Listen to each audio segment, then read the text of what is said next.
अगर कभी आपके शहर पर न्यूक्लियर अटैक हो गया तो आप क्या करेंगे? सोचिए, एक पल में सब कुछ खत्म हो सकता है। घर, लोग, सपने, सब राख में बदल सकता है। लेकिन क्या वाकई आप कुछ कर सकते हैं ताकि जिंदा बच सकें?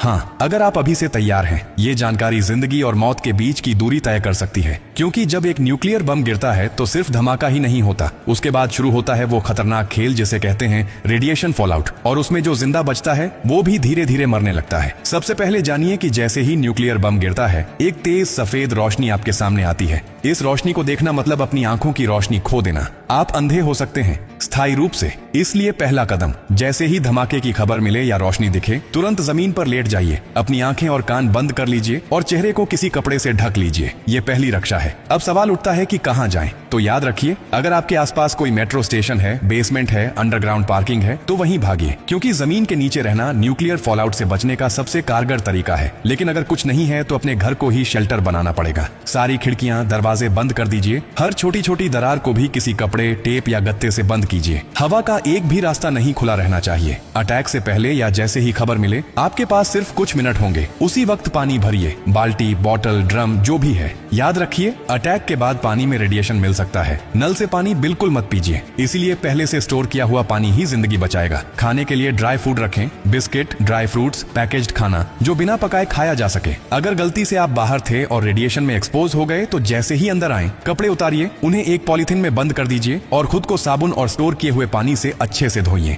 याद रहे, नल का पानी नहीं, सिर्फ स्टोर किया हुआ पानी इस्तेमाल करना है। न्यूक्लियर ब्लास्ट के बाद सबसे खतरनाक समय होता है पहला 24 घंटा। इस दौरान बाहर जाना मतलब मौत को बुलावा देना। इसीलिए 24 घंटे अपने शेल्टर से बाहर बिल्कुल मत निकलिए। अगर सरकार की तरफ से संपर्क हो जाए तो निर्देशों का पालन कीजिए। लेकिन अगर कोई सूचना नहीं मिले तो कम से कम 72 घंटे तक बाहर मत निकलिए। 3 दिन, सिर्फ 3 दिन अगर आपने सही तरीके से बिता लिए तो जान बच सकती है। और हाँ, टेक्नोलॉजी की भी तैयारी कर लीजिए। न्यूक्लियर अटैक के बाद एक इलेक्ट्रोमैग्नेटिक पल्स EMP उठती है, जो आपके मोबाइल, लैपटॉप, इलेक्ट्रॉनिक चीजें सब खराब कर सकती है। इसलिए एक पुराना एंड्रॉइड फोन, एक पावर बैंक और एक वॉकी टॉकी को एल्यूमिनियम फॉइल में लपेटकर किसी स्टील बॉक्स में रखें। ये आपको बाकी दुनिया से संपर्क में रखेगा। सबसे जरूरी बात, घबराइए मत, पैनिक नहीं करना है। हर फैसला सोच समझ कर लीजिए, क्योंकि न्यूक्लियर अटैक एक टाइम गेम है। जो जितना शांत रहेगा, उसकी जान बचने के चांस उतने ही ज्यादा होंगे। और याद रखिए, ये जानकारी सिर्फ आपके लिए नहीं, बल्कि आपके परिवार, दोस्तों, पड़ोसियों और पूरे समाज के लिए है। क्या आप अकेले सुरक्षित रहना चाहते हैं? नहीं ना? तो इस जानकारी को हर उस इंसान तक पहुंचाइए